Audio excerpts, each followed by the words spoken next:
Nah, ini pun juga kalau kita lihat bandingkan dengan tahun-tahun yang lalu, ini sudah jauh lebih murah ya kan.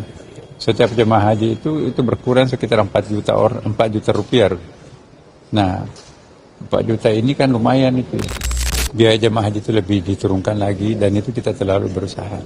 Karena banyak faktor yang membuat kita itu mahal. Pertama, lamanya kita berada di Saudi Arabia. Satu hari itu bisa menghabiskan dana berapa itu bisa sampai 50 miliaran. Jadi kalau kita bisa menghemat 5 hari, 5 kali 4, 20 ya. Berapa itu? 4 kali 5, 200 miliar ya kan. Nah itu belum lagi yang lain. Jadi saya kira teknologi itu juga akan mempermurah. Nah ini pun juga kalau kita lihat bandingkan dengan tahun-tahun yang lalu, ini sudah jauh lebih murah ya kan.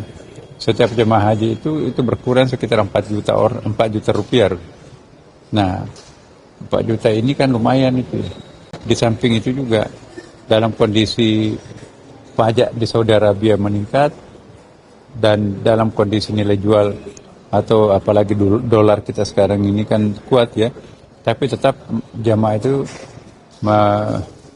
diperhitungkan seperti apa adanya ya. Dan dengan demikian kalau kita mau berekspektasi, mau berpikiran logik, maka seharusnya jamaah haji tahun ini bayar mahal. Apalagi kan bantuan BPKH itu berkurang ya kan. Kenapa kok bisa bayarnya lebih murah? Itu karena kita melakukan penghematan di berbagai tempat.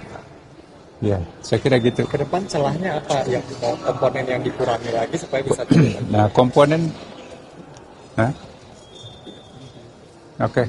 komponen antara lain ya penghematan, misalnya tawar-menawar hotel, tawar-menawar bus, tawar-menawar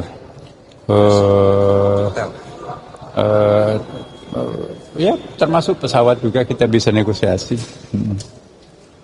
Masa tinggal bisa dikurangi? Ya, iya tergantung bandaranya. Iya. Tergantung kalau bandaranya slotnya memungkinkan, ya kita bisa lebih murah.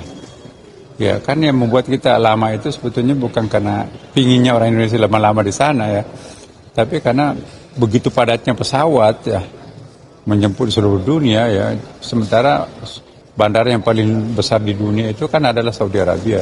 Tapi itu pun juga bayangkan kalau 3,5 juta tuh jamaah haji harus pulang pergi dalam waktu yang bersamaan dengan seluruh negara lain, itu bisa kita bayangkan kan. Dan pada saat bersamaan keamanan pun juga harus dipelihara oleh mereka dan mungkin juga oleh kita ya kan. Jadi insya Allah ke depan kalau nanti kita punya alternatif lain, maka itulah nanti akan menjadi faktor penghemat. Oke ya, saya kira gitu.